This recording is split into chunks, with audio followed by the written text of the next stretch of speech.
Oh my God, someone is stealing this. Someone is stealing this. There is something over there. People are gonna kill from there. Usut punya usut, ternyata tuh orang bukan mau nyuri. Dia lagi belajar ilmu hitam. Penting banget guys untuk selalu self-care. No matter what. No matter what. If you're healthy, if you're unhealthy, you need to do skincare. You know, skincare routine. Karena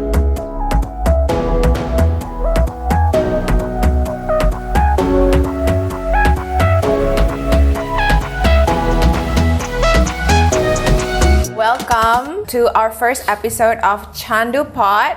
Kenapa kita milihnya Candu Pot? Karena harapannya adalah supaya podcast ini bikin kalian candu. Tamu pertama ini adalah Andrew. Dan hari ini kita mau ngomongin sesuatu yang lebih serius ya, yaitu tentang skizofrenia dan stigmanya apa. Dan hari ini kita mau ngomongin tentang mitos skizofrenia. Jadi menurut Allo Dokter, skizofrenia adalah gangguan mental berat yang dapat mempengaruhi tingkah laku, emosi, dan komunikasi.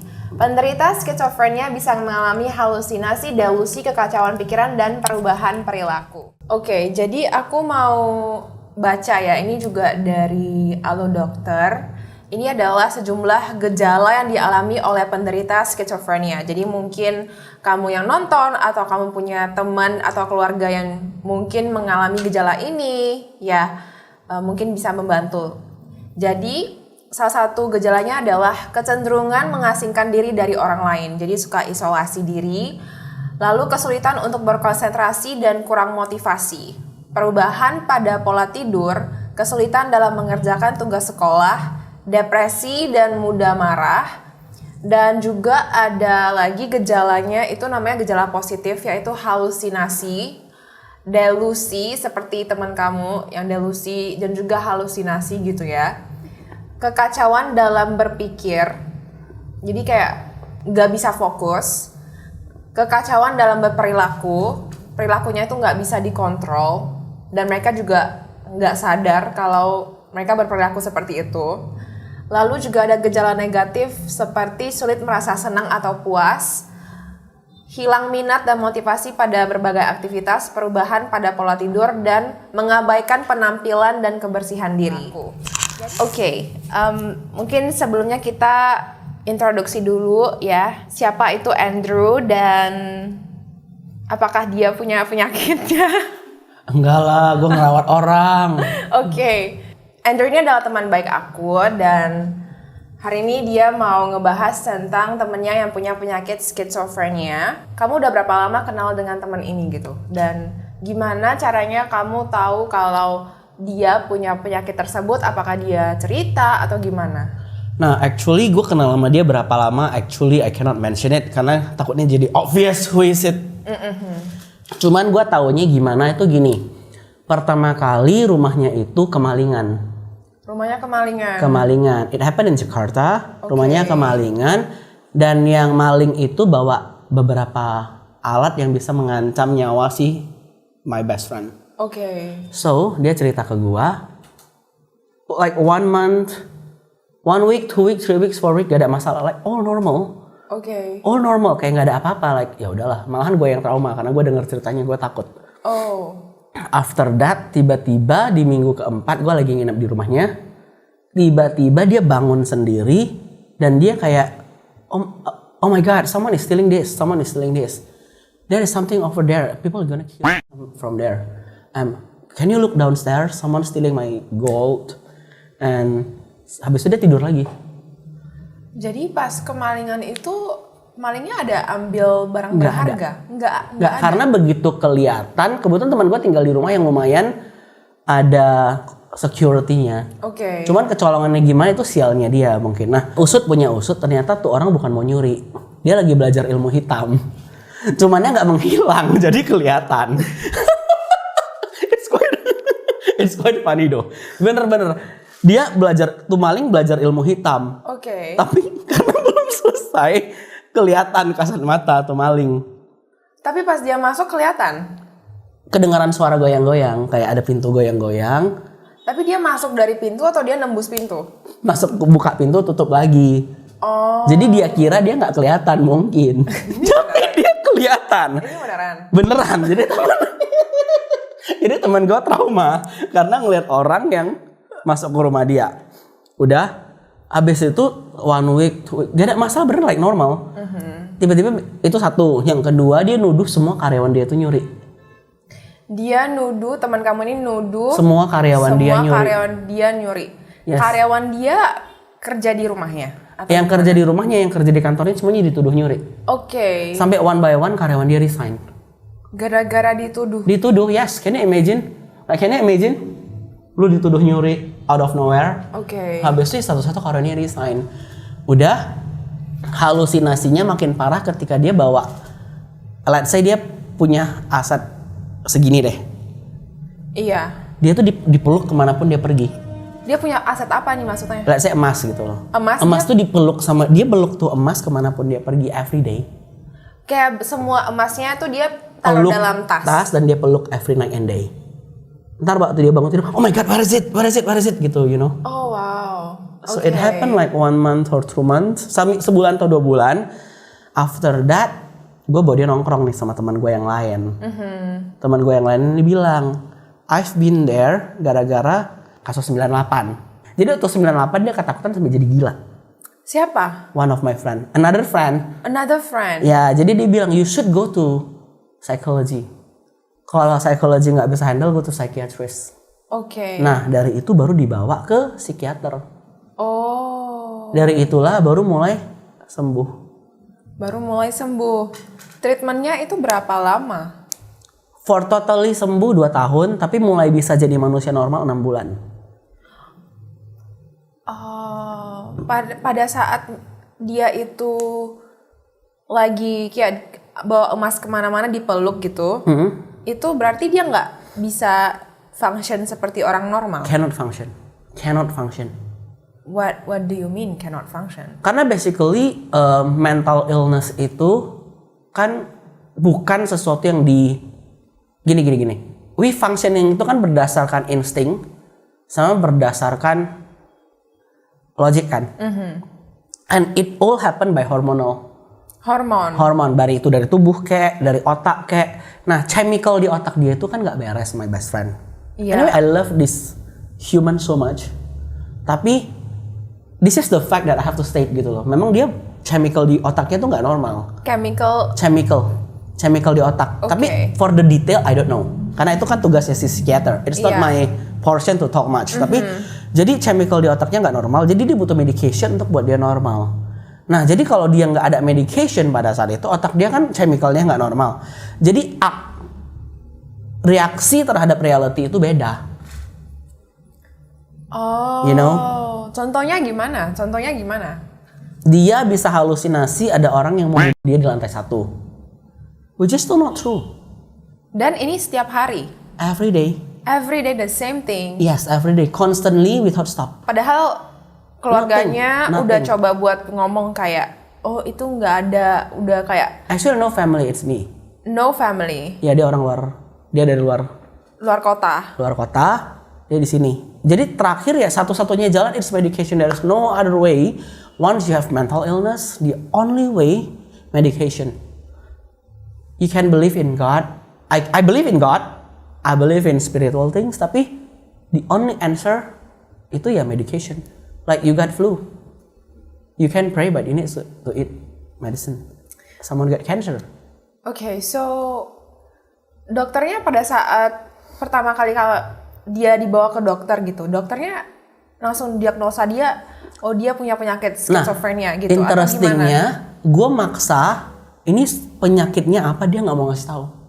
Siapa dokternya? Dokternya bener-bener nggak mau ngasih tahu. Just eat this medicine, your friend will get better. That's it. Setelah sembuh, udah lewat lama, dia baru ngasih tahu penyakitnya apa. Berapa lama dokternya cek teman kamu ini sampai akhirnya dia diagnosa? One visit doang langsung oke, udah tahu ini penyakit apa gitu? Yes. Oke. No. Dia kan nggak kasih tahu gue penyakit apa. Iya. Tapi by one visit obatnya sekeras ini, second time obatnya diganti. Second time obatnya diganti? Iya, tapi actually diganti itu karena cut down the dosage. Oh, cut down the dosage. Iya, tapi kalau untuk proses panjangnya, I don't know too much karena yang di interview di dalam itu gue ngomong setengah jam ada gue, 1 jamnya lagi nggak ada gue. Oh, 2 jam. 1 jam setengah. 1 jam setengah. Kadang kalau lagi parah-parahnya 3 jam. Karena 6 bulan pertama itu the cycle is like this. Visitnya itu berapa kali seminggu? Once a month. Once a month. Yes. Jadi six times. 6 times. Di 6 visit udah bener-bener kayak like normal human. Normal human like us. Amazing. Like us, yes. That's why. Cuman kalau kalian teman-teman ada yang merasa perlu ke psikiater, saran gua cari psikiater yang kerjanya pelan. Maksudnya gimana? Kayak lu pertama kali segini nih parahnya, dia pelan-pelan turun jadi normal. Karena teman gua ada yang ke psikiater, again gua nggak ngerti ya, karena dianya yang error dianya yang punya di sini atau because of my friend tuh di sini jadi penyembuhannya beda. Tapi oke, gini, ada teman gua yang ke dokter lain. Iya. Proses kesembuhan itu begini, normal nggak normal, normal nggak normal. Itu kenapa? I don't know. Maybe medicationnya yang dipilih itu terlalu strong. Maybe. Jadi when they hit you, it's good. Tiba-tiba dia kayak withdraw. Oh. Nah, kok yang my doctor, yang gua bawa teman gua visit tuh dia pelan-pelan banget. After the 6 months till forever, everything normal. That is amazing. Yes. Karena aku pernah dengar juga kan yang kayak gitu yang naik turun. Makanya ada orang yang kena Stop the medication. penyakit mental itu mereka for years gitu. Iya, sama ini bertahun-tahun nggak sembuh. Ini bener-bener pelan-pelan normal. Tapi orang dari samping juga harus dukung, like spiritually. Habis itu kayak as a best friend, as the family harus support dia mentally. Okay. And sometimes you need to support them financially. Harus support financially. Yes, can you imagine you cannot work? That's true. Normally karena nggak bisa kerja. Lu nggak bisa kerja setahun. Let's say lu pengusaha kaya raya. Iya. Lu nggak bisa kerja setahun. Nggak bisa kerja ya, karena. Sometimes sampai nggak bisa kerja. Teman gue sampai nggak bisa kerja 6 bulan. Jadi dia di rumah ngapain aja? Atau dokternya nyuruh kamu sebagai temannya untuk bawa dia jalan-jalan terus kayak Nah mesti kemarin happy atau gimana? gue nyuruh dia gue suruh dia nge-gym, belajar jahit. Bukan belajar nge-gym. Habis itu belajar apa sih namanya yang Nyulam, I don't know. rajut. Ya rajut, karena itu kan lebih harmless kan. Habis itu satu lagi belajar apa ya? Nge-gym itu sama udah tidur nonton TV. Yes. Habis itu skincarean, self care. Penting banget guys untuk selalu self care. No matter what. If you're healthy, if you're unhealthy, you need to do skincare. You know, skincare routine. Karena mental illness sembuh, pacar lu udah putus sama lu, tangisan lu udah berlalu, eye bag and eyeline still there. That is true. Especially if you get sick. Yes. Like for us normal people yang kayak we get sick, we get fever atau kita demam, kita batuk aja, itu pasti penampilan kita langsung jadi drop ya kalau misalnya kita nggak self care rutin. Makanya penting banget mau sesakit apapun harus self care. Harus self care selagi masih bisa. Harus bisa sih. Kecuali kalau udah kayak di rumah sakit terbaring gitu kan udah parah. No, when my grandma sick, dia pakai lipstick sama eyeshadow tiap hari gue suruh susternya. Serius? Ya, habis itu gue suruh ngaca. Terus? Ya dia happy lah. Kukunya gue suruh kutakin. Gila, gue kayaknya jaga orang sakit terus ya. Iya, kok kamu serius loh? Kok kamu bisa sih menghadapi ini gitu loh? Gimana caranya kamu bisa merawat teman kamu dengan baik sampai dia sembuh gitu? Itu gimana sih? Itu ntar dokternya yang pintar sih, bukan gue, serius. Mungkin sebagai teman gitu loh. Sebagai teman gitu. Gimana cara kamu bisa terus-menerus mensupport orang yang mungkin dia nggak sadar gitu loh. Aku yakin, tapi aku nggak bisa ngomong. Cuma aku penasaran gitu. Kan dia kena schizophrenia nih. Pernah nggak sih dia melakukan hal-hal yang menyakiti kamu gitu secara fisik atau secara emosional? Kebetulan enggak. Oke. Malahan yang pas udah normalnya baru ada. Oke. Karena pas udah normal kan dia udah nggak medication kan. Iya. Pas udah nggak medication itu dia malahan jadi kadang agak emotionally spike. Tapi gue dan dia memilih untuk stop the medication supaya nggak ketergantungan terus. Apa itu efek dari obatnya? No. Memang dia orangnya emosional. Dia orangnya emosional. Selama ada medication, emotionnya jadi flat. Malahan serem menurut gue. Nggak bisa marah. Nggak marah. Berarti efek samping dari obat itu adalah dia jadi flat, moodnya jadi flat gitu ya? Bisa happy, bisa seneng, tapi Nggak bisa emosinya terlalu flat.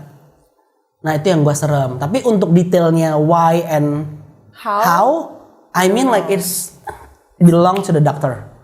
So when you mean kayak flat meskipun bisa happy itu gimana? Dia happy cuman paling kayak ketawa juga cuman yes. Tapi dia nggak bisa marah. Nggak bisa marah? Nggak marah. Nah itu yang gua rasa you cannot be like this forever. Human need to function kan. Lebih gampang bagi gua dong untuk punya teman yang emotionally flat. Tapi for long run emotional flat tuh nggak bagus. Nggak bagus untuk dia. Nggak bagus untuk dia. Dan kamu sebagai a very good friend, you would rather Stop. dia milih stop bisa juga. marah sama kamu gitu. I mean marah to everyone ya. I mean like human kan butuh emotion, marah, sedih, seneng, ketawa, jijik. Iya, benar. You need all. That's true. Tapi udah stop, tapi normal. Udah normal. Ya. Kadang ya muncul-muncul juga lah gue dengar dari teman gue ya bos. Muncul-muncul gimana? Overreaction. Overreacting. Yes, sometimes delulu. Delusional. Delulu. Kita normal aja delulu ya. Delulunya itu gini loh, biasanya kayak gampang-gampang delulu. baper gitu loh. Contoh orang cuma gampang ngasih baper. lu, nih aqua minum ya langsung happy banget gitu.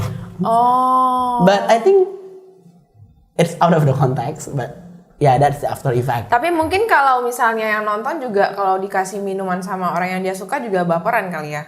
Bisa nggak sih kayak gitu? Kamu orangnya baperan nggak?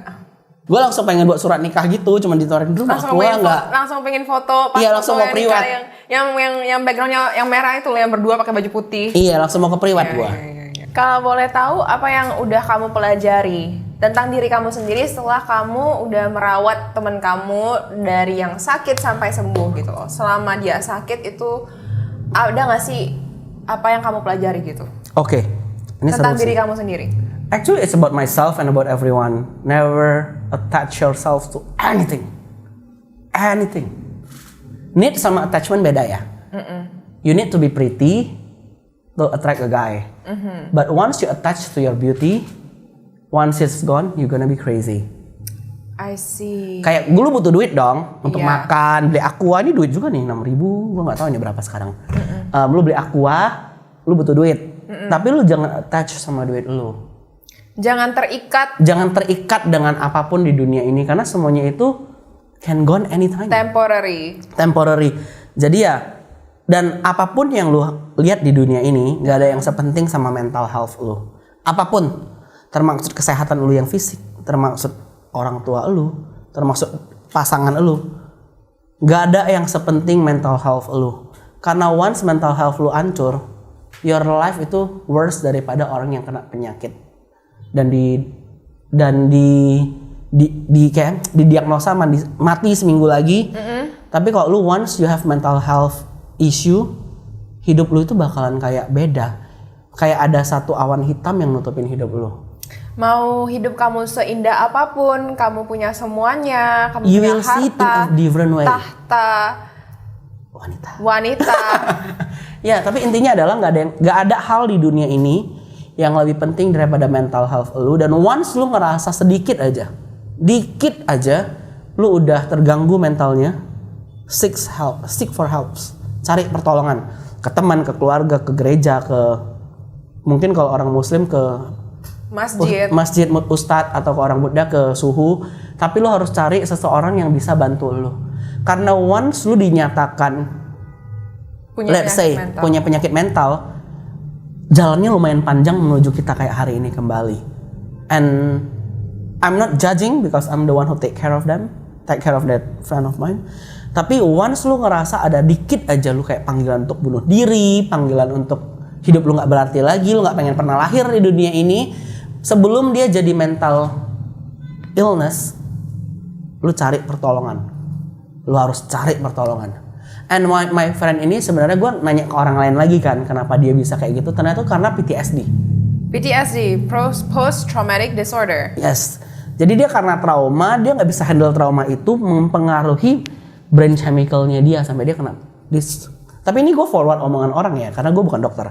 Jadi once lu ngerasa ada something yang lu rasa lu nggak bisa handle lagi, ask for help.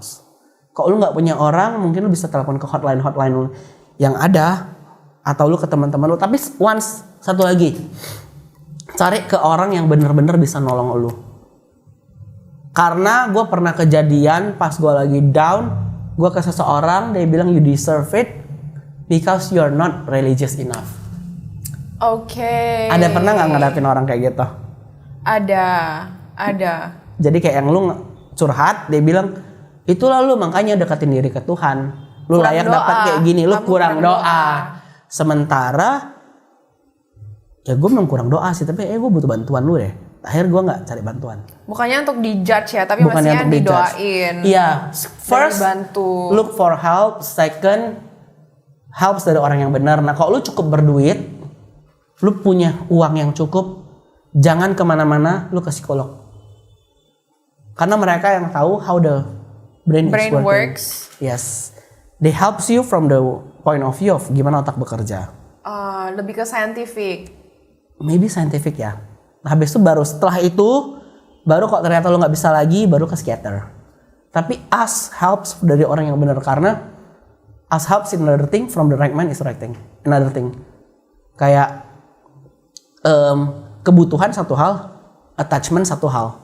Jadi banyak dong orang yang tiba-tiba jadi something happen to their mental health gara-gara contoh dulu dia bos besar, perusahaannya bangkrut, padahal duitnya masih banyak loh, duitnya masih banyak karena dia berpuluh-puluh tahun jadi pengusaha kaya atau tahun-tahun jadi pengusaha kaya, duitnya udah kesimpan, perusahaannya bangkrut, uangnya masih banyak tapi dia gila karena dia attach sama perusahaannya, sama the name, the brand, the name or everything. So maybe the power.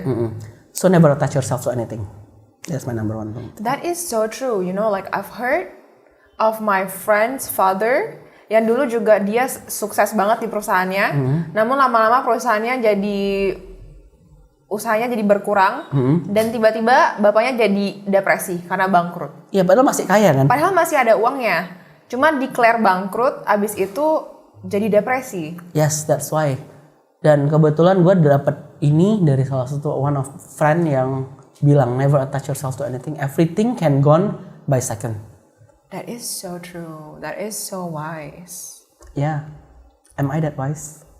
Maybe you are. Maybe. Yes. Maybe not. Maybe yes. Maybe yes, maybe not. I'm a so. Jadi, oke, untuk menutupi ini ya, last question, buat teman-teman yang nonton video ini yang mungkin menghadapi juga keluarga atau teman yang juga punya penyakit mental seperti skizofrenia, kamu punya advice apa nggak buat teman-teman? They need your helps.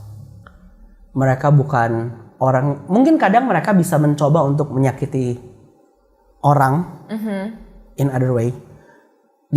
Mereka bakalan mencoba untuk menyakiti orang di samping mereka karena mereka kan out of control sometimes.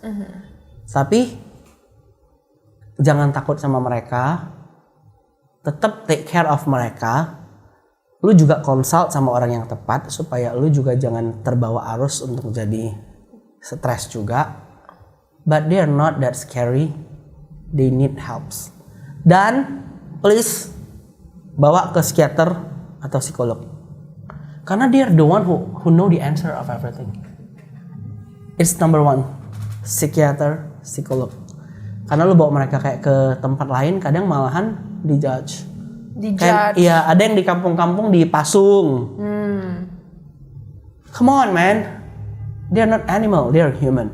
That's true. And they need helps. Okay. Sekarang kita mau ngomongin tentang mitos orang yang memiliki penyakit skizofrenia. Mitos pertama yang mungkin paling stigmatized ya, itu adalah orang yang punya skizofrenia itu adalah orang yang berbahaya. That's what I told you before. No, sometimes yes, tapi not all the time.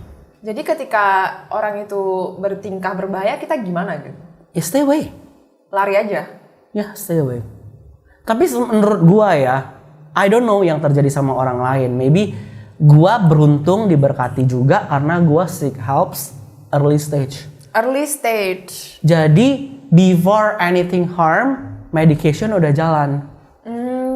Dan kebanyakan menurut gua kalau under medication mereka nggak bisa yang Violent. nggak tahu ya, I don't know. Correct me if I'm wrong. Tapi kalau under the right medication, under the right treatment, nggak pernah gua ketemu yang violent. Setidaknya teman kamu itu nggak Setidaknya my violent. friend not violent. Iya, Habis tenang itu, aja.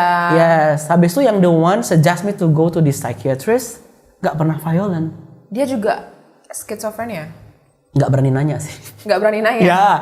Mitos kedua itu adalah penderita skizofrenia itu perlu makan obat seumur hidup. Tergantung. This friend of mine udah lepas. Udah lepas. Yes. Apakah artinya dia udah sembuh total atau I don't know the medical term. Tapi kalau misalnya orang yang pernah punya mental illness, mau itu skizo, mau itu anything, mereka itu kayak luka yang nggak pernah kering. Jadi bakalan jadi luka basah selamanya. Tapi lu jangan pernah trigger luka itu. Jadi kalau lu trigger ya dia bisa keluar darah lagi. Jadi dia lukanya nggak bisa benar-benar kering sampai jadi kayak gini kembali. Tapi dia bakalan jadi luka basah yang mungkin kering tapi once lu korek dia bisa berdarah lagi. Itu kata dokternya ke gua. apa triggernya? Maybe contoh dia stres gara-gara financial trouble. Dia kalau ada financial trouble, dia bakalan show the apa namanya itu? Dia bakalan nunjukin ciri-cirinya lagi. Gejalanya dia bakalan muncul lagi. Halu. Enggak selamanya halu sih. Kadang tiba-tiba emotionally uncontrollable. Oh, nggak bisa kontrol emosi. Iya, atau misalnya contoh dia tiba-tiba berharap sama orang yang paling dia sayang, tuh orang ninggalin dia, tuh orang bakal bisa muncul those kind of gejala lagi. Tapi I don't know in a medical term way ya, karena itu yang gue dengar dari the doctor. Oke. Istilahnya, jadi orang di sampingnya itu jangan pernah jaga nih luka, jangan pernah kekorek lagi. Kebetulan teman gue kan yang memilih untuk berhenti. Nih, orang yang nyuruh kita ke sana under medication forever. Under medication forever. Dia milih untuk itu. Jadi mungkin dosisnya diturun. Pada saat teman kamu ini minta supaya off medication, dokternya oke? Enggak, kita tiba-tiba nggak pergi aja. Tiba-tiba nggak pergi aja? Oke. Karena waktu makan tuh obat terakhirnya ya, obat terakhir di bulan terakhir itu, which is sudah bulan ke-24 atau 25, dia bilang dia rasanya itu blur. Brain fog. Oh, brain fog. Yes, dia kayak ngomong nggak ngerti. Ntar orang ngomong dia nggak bisa masuk ke telinga dia kayak ngeblank. Udah ngeblank, dia bilang malam dia ngerasa kepalanya sakit. Oh, oke. Nah, gue pas nanya dokternya bilang nggak apa-apa makan aja, itu perasaan dia aja. Okay. Tapi gue nanya teman gue yang lain yang udah sembuh ada yang gitu juga. Oh. Jadi kita choose to cut the medication till today. Dan brain fognya udah nggak ada, sakit kepalanya udah nggak ada. Hilang. Yes. I'm quite feel blessed. Oke guys, jadi ini akhir dari Candu Podcast kita dengan Andrew. Thank you banyak udah datang dan mau sharing tentang pengalaman kamu yang edukatif banget dan juga very very interesting. Semoga kamu sukses selalu dan semoga temen kamu juga sehat selalu. Penyakitnya udah kayak stable. Dan juga buat kalian yang nonton, kalau kalian punya pengalaman yang mirip seperti Andrew, yang mungkin temannya punya penyakit skizofrenia ataupun keluarganya punya penyakit skizofrenia, boleh share di komen di bawah. Dan aku dan juga Andrew mau minta maaf kalau kita ada salah ngomong ya, karena ini kan masalah tentang mental health yang mungkin sensitif. Jadi sebelumnya kita mau minta maaf dulu kalau kita ada salah ngomong atau kita ada salah artikan. Please dimaklumin. Yes. Thank you so much for watching and we will see you in another episode.